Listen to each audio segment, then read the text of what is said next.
Hey, what's going on, guys? Got a review for X-Men First Class here. I don't know about you guys. I had really high expectations for this. People were saying, like, this movie's incredible. The reviews were like, this is Marvel's Dark Knight. I was like, what? No way. Like, I was like, this looks sweet, but is it that sweet? So I went in and I'm like, fuck it. I'm going to see an awesome movie right now. And, I may have been disappointed, but that's because my standards, like, flew off the charts once I heard that. They're like, Dark Knight, that's like, it's like calling something like the next Bible, you know? You can't just do that, I guess. Well, let's get into this one. So, this is the beginning of X-Men, and this movie mainly focuses, like, it says X-Men First Class, like, this is the first group of people, but mainly, this is the story of Xavier and Eric, aka Professor X and Magneto. And you get to see their characters really evolve through the story. Like, Professor Xavier, you see him, like, partying a little, how he's smooth with the chicks, and he has some great dialogue with some of the other characters. And Eric's story, I mean, that could have been its own movie on its own. Like, watching him, like, as a kid in the Nazi concentration camps, and, like, when they witness his power, and they, like, try to use him, like, it's really cool and really interesting, and they got some really great performances out of, the guy playing Eric, I forget his name, I think it was, Fassbender. He gave some great performances in this movie. He had some really stellar stuff in here.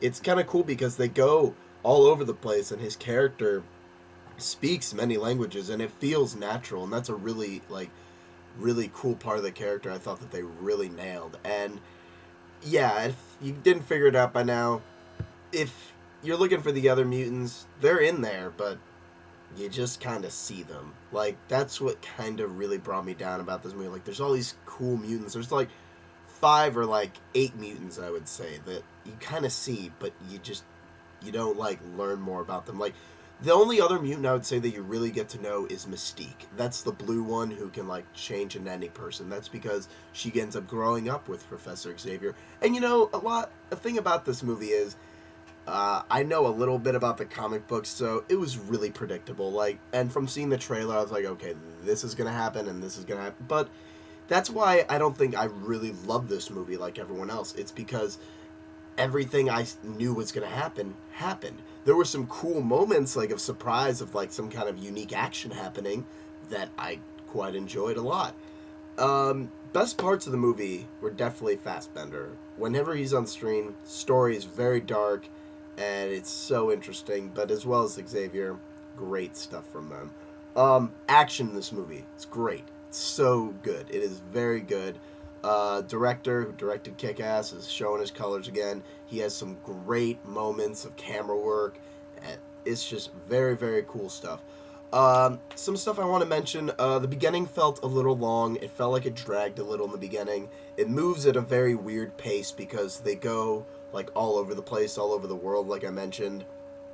And overall, the movie was too long. It's over 2 hours long. They could have cut down a lot of this. Like, there were moments where the dialogue was happening, and I was like, this sounds pretty good, but, like, this is still going right now. But the action pays off for it, like, that's just a minor thing. But it just felt long. Like, I don't know.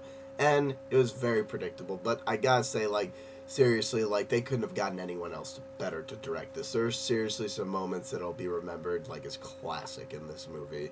And, like, they hit all those beats that you want them to do. All the moments that were important. Wolverine does show up in the movie. He has a perfect cameo. I'm really glad Marvel is getting it down in their head. They don't have to do these retarded things where they just try to jam as many characters into the movie. But if they want to have a character just slide right through, they can do that and do it awesomely.